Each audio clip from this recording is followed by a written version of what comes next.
I'm not real sure what all I'm supposed to tell you in this video, but it'll become apparent as I speak. I feel God prompting me to tell you a little bit about what I've been dealing with in the last couple days. I returned home. I was on an evacuation order, and I was waiting for the internet and the electricity to be turned back on because I don't have a phone anymore. I don't have a phone plan. So the only way that I have to get a hold of anyone is via internet. I can still utilize iMessage. So I wanted to make sure that these things were turned on, and that happened a couple days ago. So I returned home late in the day, just as we were entering the Sabbath of Purim. And I'll tell you a little bit about what I returned home to. In 2012, many of you know on the channel, or if you've read the A Soul Aligned, that we had a house fire in 2012. And I know one thing about soot: you cannot clean soot. You just can't clean it. It's like you clean it and more reappears, and it's there for years afterward. I know this because my daughter wanted me to save some photo albums for her. She didn't want me to make them digital because, after the fire, I just kind of digitized everything. But she really wanted the scrapbooks and the photo albums that I had put together for her. And so I keep them in a box in the garage, and you cannot look through them without your hands turning black.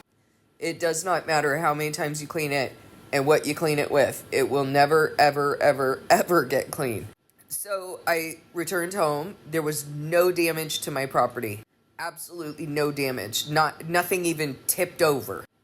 Actually, that's not true. There's a little tree that's on a stand in a pot, and that did tip. It tipped over onto something else, but it didn't tip all the way over. And we had 100-mile-an-hour winds. I mean, it was really, really strong. I had an opportunity to talk with some of my neighbors, my neighbor across the street, and my neighbor just south of me. Now, we had evacuation orders, and from what I understand, the police in town were going through and actually bringing people to the station and charging them with misdemeanors for staying behind, because my town has nothing better to do, quite frankly. I don't think that that's right. But that's what they did. No one has a right to stay back and try to protect their property from looters or whatever else. So you're just supposed to up and leave. Well, my neighbors weren't having it, and some of them stayed. In fact, most of them stayed, and they were hiding from the police when the police would come. My neighbor across the street, his orange tree caught on fire. He had told me that he was putting out embers in his yard. Then my neighbor just south of me was hosing down his roof because embers were falling on his roof. And when I saw him today was the first day that I actually saw him because I was observing Sabbath, so I really wasn't outside. But today, I was outside, and you may hear it in my voice because there's a lot of smoke out there, there's a lot of soot and ash, and there was a lot of debris, a lot of trees, branches and leaves and things like that from the wind. My neighbor looked like he had seen a ghost when I spoke with him today. He did not seem like the same person. He said that he was holding out the hose.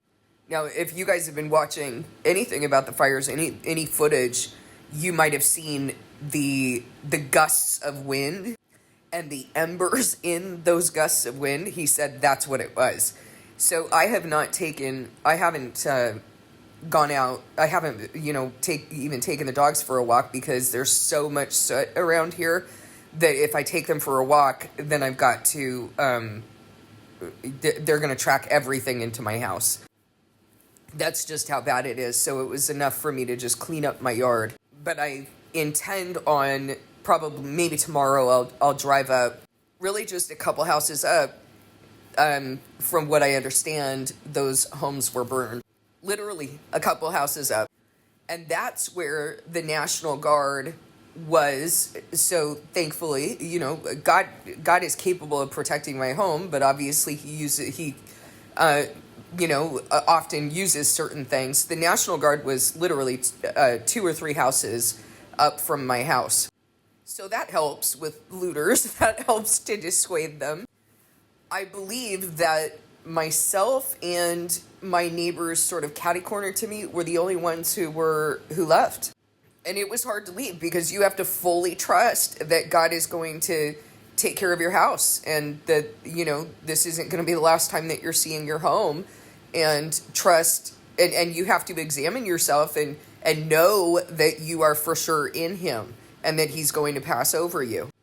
But we're all just as human as the other. We all think like, well, what if? And then you got to remind yourself, no, God doesn't send things like that on his people. And please, I don't care about the messages about, oh, you're blaming the victim, blah, blah, blah. Read the word. I just told you I had a house fire in 2012. I'm not blaming anyone. If anything, I would be blaming myself if I were a victim. What am I a victim of? In 2012, I was living in a way that was completely incongruent with God. And he sent a house fire. And we lost everything. And you know what? It was important. It was important for him to do that. So my neighbor said that he was literally just holding the hose out at times just to keep those embers from catching him on fire because the wind was so strong. He said that those embers were literally blowing through our street. It is an absolute miracle that our entire street did not catch on fire. And there is no damage to my house. Not a singe anywhere. Not in the yard, not to the house, not to anything. Now, he did tell me that he had reached over the hedge and was extinguishing embers in my front yard, but I keep everything locked up tight and he couldn't get into my backyard. And surely he wasn't focused on putting out fires in my area. He had his own house to be concerned about. So I just want to, first of all, give glory to God that God completely passed over my home. And if he can redirect a fire, there's nothing stopping him from redirecting anything else. Even though, if you've been listening to the channel, you know I'm in a really bad situation, and he doesn't allow me to utilize anything. No attorneys, no, systems of the world, no financial support of the world. He doesn't let me utilize any of it. He requires me to have biblical faith. And I want to tell you something. The reason we don't see biblical miracles is because we don't have biblical faith. We have not been living in the faith that he actually requires. And I want you to remember that Jesus said he couldn't perform miracles in certain towns because there was no faith. Is that a statement on God? Like God needs us in order for him to be sovereign? No, he will not perform miracles if it's going to be lost on us. If we're going to give glory to something else. If we're going to stay back and fight the fire ourselves, for example, or take this into our own hands. I shared with you in a video that before those evacuation orders came in, I went and took a bath. I didn't pack my bag.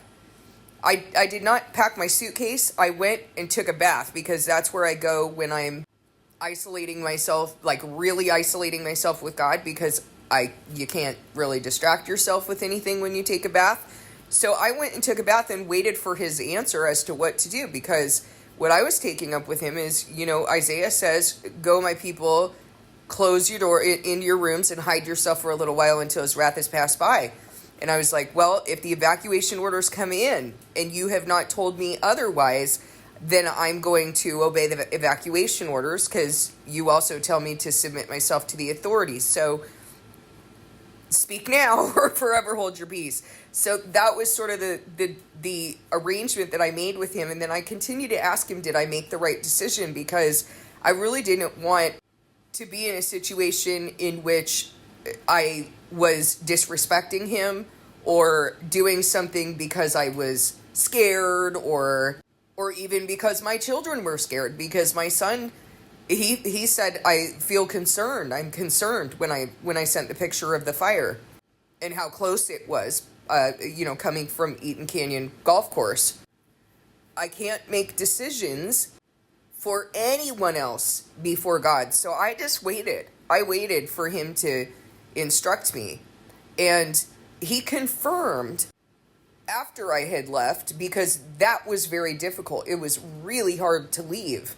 And I was surprised by that. I was surprised by it being hard. I don't know why I'd be surprised by that, but the hard part was just wondering, like, okay, is the house going to be there when I come back? And so I had to walk myself through all of the, through scripture. Does God bring this on his people?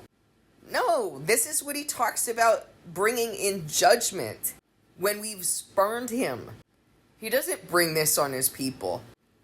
And I had to stand in that faith. And I had to examine myself and make sure that I'm in him and ask for that confirmation on a daily basis. And when I heard about the looters, then I had to, trust, okay, he's able to protect my home. He's the one who's sovereign. He's the one in control. A few things that I want to mention to you, because he's been reminding me about this today, is that on January 7th, 2025, I wrote down because when he's speaking to me about these things, I write it down. On January 7th, 2025, he said to me that he's going to defy science, and that people are either going to return to him or pick their God. Okay, so did he do that? Would science say that 100-mile-an-hour winds headed toward my home would catch my home on fire? And I want to say something up front, that I don't even know if this is, that if these things that he said to me, I believe that they don't just refer to this incident, but that they refer to the entire judgment that he's going to be bringing from here on out, guys, from here on out. He said he's going to defy science. They're either going to return to him or pick their God. Okay? Work of your hands is your God. When people are afraid and need to do things by the work of their hands, it is because they have not been returning to him on a daily basis, and they are not being moved, and they are not in the covenant. And I'm saying this about people I love. I'm also saying it about me in the past. I lived my whole life by the work of my hands and my flesh. I was terrified and completely confused about how to live in the heart and spirit. Like, who's going to take care of everything? Who's going to make the world run? So I'm not saying this in judgment. I mean, first of all, this isn't my message. Second of all, I don't have a right to say that in judgment, but I do have a right to say it in discernment by means of my testimony. That when God brings you in, you can't live that way anymore. I had minutes to leave my house. I knew that the winds were strong. I knew that I was only going to have minutes to leave my house. I did not even pack my bag or my refrigerator, but chose to go into the bath and put God first. And yeah, that sounds pretty Looney Tunes, and yet that's what I did. I know better. I know better when something happens, that there is nothing so urgent that I can't put God first. Even 100-mile-an-hour winds and a fire half a mile away. So now tomorrow I do intend on going and kind of assessing the damage up on that street that's just above me, because I did hear that that homes there caught on fire. And it's still very smoky here, very ashy, because the fire's not totally put out. No one can use their blowers because, it stirs stuff up. So it was a nightmare cleaning up today. But here are the things that he's been telling me. That he's going to defy science, that they're either going to return to him or pick their God. And previously he had told me it's going to be all over the place and difficult to clean up, which I'm telling you right now, it is all over the place. I was out there from 10 o'clock in the morning until about 5 o'clock at night. And I still, if I go outside, I've got to come back in, wash my hands. I mean, there's just soot everywhere. So he had said previously, and I told you this on a video, that he had said it will be all over the place and difficult to clean up. It will be impossible to contain. That was another thing that he talked about on the 7th. It will be impossible to contain. It's going to affect everything. Again, I want to remind you that we're not talking about this incident that's occurring on people who live in Los Angeles in Southern California.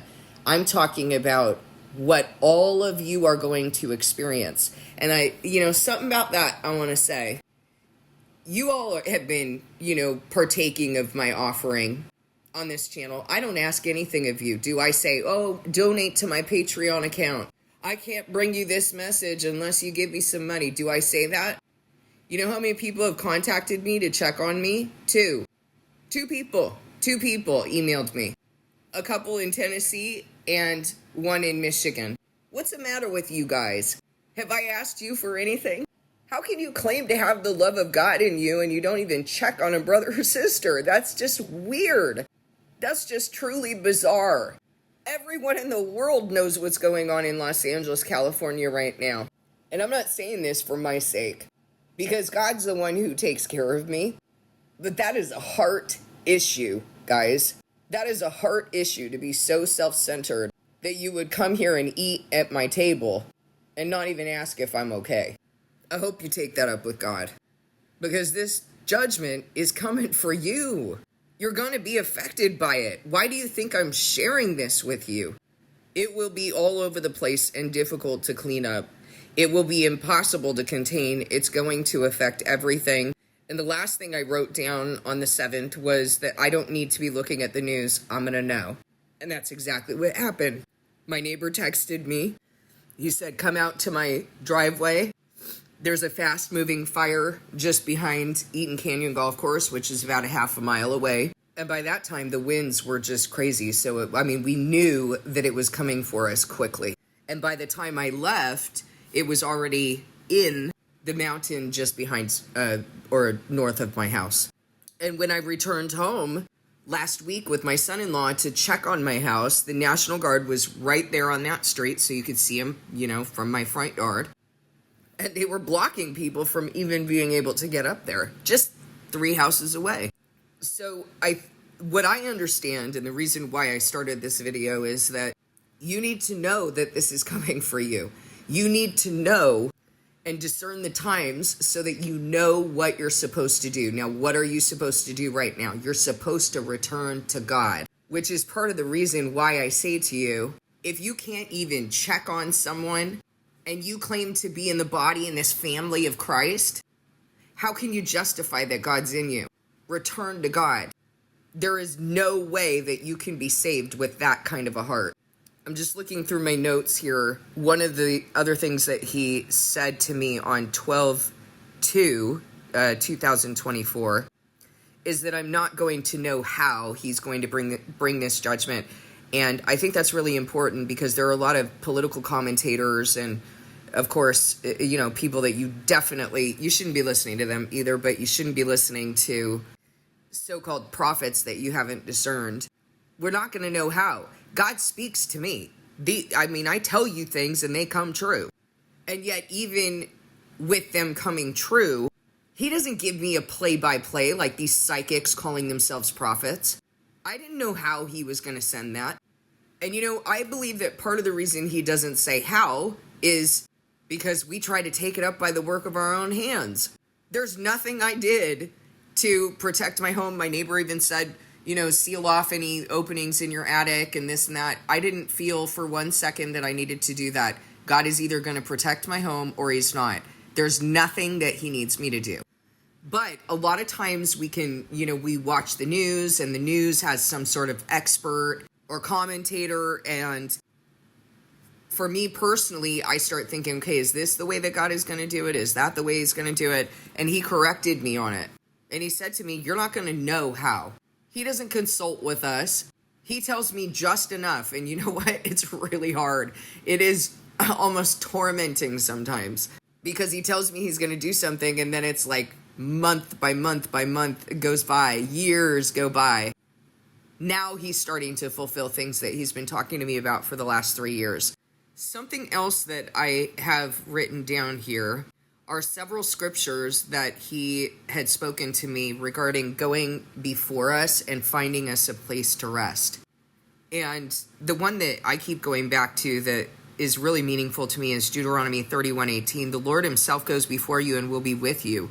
He will never leave you nor forsake you. Do not be afraid. Do not be discouraged. There's a reason he tells his people, do not be afraid and do not be discouraged, because he's pushing them to the brink. He's purifying, making spotless, and refining us. And in the process, we feel afraid and we feel discouraged. And he's telling us, don't be. And in fact, that's part of standing in faith. That it's part of his expectation of us standing in faith. It's not just, a pat on the back. Don't be afraid. Don't be discouraged. It's a command. How do I know that? Read Joshua. Read about when the Israelites, were told to go into the land and possess the land, go scope it out. And then they came back and they said, oh, we were like grasshoppers to them. We can't do it. We're not going to be able to do it. God parted the sea, but we're not going to be able to do it. What did he do? He made them wander for 40 more years and killed off that generation that would not stand in faith. He requires it. And Isaiah 7, when the northern kingdom is trying to attack the southern kingdom, it says that King Ahaz of Jerusalem, of Judah, and his people were shaken as the trees of the forest are shaken by the wind. They were afraid because they're this little tiny kingdom and Israel was a much bigger kingdom. But God said to Isaiah, go out to the launderer's field and say to Ahaz, be careful, keep calm, and don't be afraid. Do not lose heart because of these two smoldering stubs of firewood, because of the fierce anger of Rezin and Aram and the son of Remaliah. Aram, Ephraim, and Remaliah's son have plotted your ruin, saying, let us invade Judah, let us tear it apart and divide it among ourselves, and make the son of Tabeel king over it. Yet this is what the sovereign Lord says, it will not take place. He gets the final word. I mean, anybody can tell you, oh, your house is going to catch on fire. Oh, the looters are going to come. If you're in him, you know that's not going to happen. It will not take place. It will not happen. For the head of Aram is Damascus, and the head of Damascus is only Rezin. Within 65 years, Ephraim will be too shattered to be a people. The head of Ephraim is Samaria, and the head of Samaria is only Remaliah's son. If you do not stand firm in your faith, you will not stand at all. So he's commanded Ahaz not to be afraid. He's told him this is not going to happen. What do you think Ahaz, and then did God smack him down right away? No, he expected Ahaz to stand in his faith. If you do not stand firm in your faith, you will not stand at all. James talks about this in James 1, that if you are unstable, if you ask God for wisdom, for example, and you are double-minded about it, you don't trust that he's going to give you that wisdom, or you don't trust that what you pray in his name is his will, not Yah or Yahweh. His name is what he's doing. He stated his name is Hayah, which is a verb, and people decided that he couldn't have meant a verb, he must have meant a proper noun. Never mind the fact that he says in his word, I was, I am to come. I'm being revealed. I'm the beginning and the end. I'm the Alpha and the Omega. Never mind all of these ways that he speaks. His name is what he's doing. And if you pray in the will of God and what he's doing, what he's fulfilling, what is his will, his desire already to give you, then what you've done is you've rent your heart to what he wants, and he's going to give it to you. And James says that those who don't believe that he will give that to you. For example, you ask him a question in the word, and then you're like, he's not going to answer me. I have to go Google it. I got to go listen to somebody else tell me what I don't believe God has the ability to minister to me directly. The word says you got to worship him in the truth and the spirit. John 4 says nothing about worshiping him through Google or through another human being. That includes me. You must have a relationship with him. You must believe that he will minister to you, and you must seek that every single day. That is your daily bread. Man does not live on bread alone, but on every word that comes from the mouth of God. Jesus is the bread of life. That is your daily bread. And James says that if you do not do that, if you do not believe single-mindedly, don't expect to receive anything from God. Do you hear what I say when I talk about biblical faith? The covenant does not consist of this pansy, counterfeit Christian version of faith. Well, you can't live by the Spirit all the time. You're a vessel. You must live by the Spirit all the time, or another spirit's going to occupy you. Well, God speaks through his Spirit. He is Spirit. He gave you his Spirit for a reason. So stop looking for signs and sermons and human idols to hear from God, because he speaks through his Spirit. That's the counselor. My message to you is to return to him, because these judgments are coming for you. He's had me speaking about them for a while. Now they're being fulfilled. If you do not heed the message now, you will delay, prolong, and intensify the grief that has to be brought on you in order to be purified, made spotless, and refined. If you are not bearing the fruit of being a person who cares about the rest of God's body, his children, his family, his church, something's wrong. That's not the fruit of the Spirit. Early Christians had great concern for one another. They were suffering together. They were bringing their resources together. How can you get to a point where you're doing any of that when you can't even be bothered to check on a fellow believer? There's no way that you're returning to God if that's where you're at. Please, for your sake, this is not for my sake, please return to him. Please pray about those books that I have offered to you for free. Ask him if that's what he wants you to be doing. Ask him what is needed in your covenant. Ask him if we are where I'm telling you we are in history. Please discern this message with God.